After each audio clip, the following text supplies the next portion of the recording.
The theme of this thought for today is obedience, and the verse I'm using is Genesis 12, verse 1.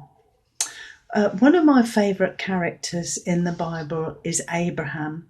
I am truly astounded by his obedience to, I quote, "Leave your country, your people, and your father's household, and go to the land I will show you."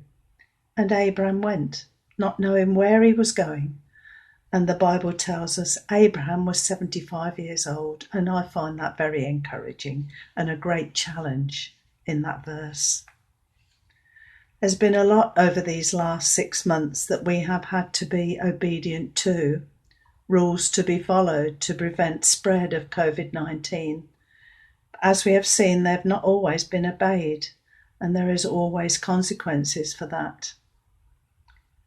The reading at last Sunday's service was about the Good Shepherd and how sheep always know the voice of the shepherd and follow him.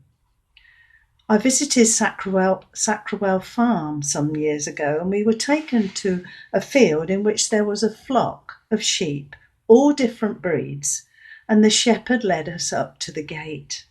He began to call the sheep by name, and as each sheep heard their voice, they let out a bleat, approached the gate. They knew the voice of the shepherd, and they responded in obedience. Are we people who will be listening for the voice of Jesus?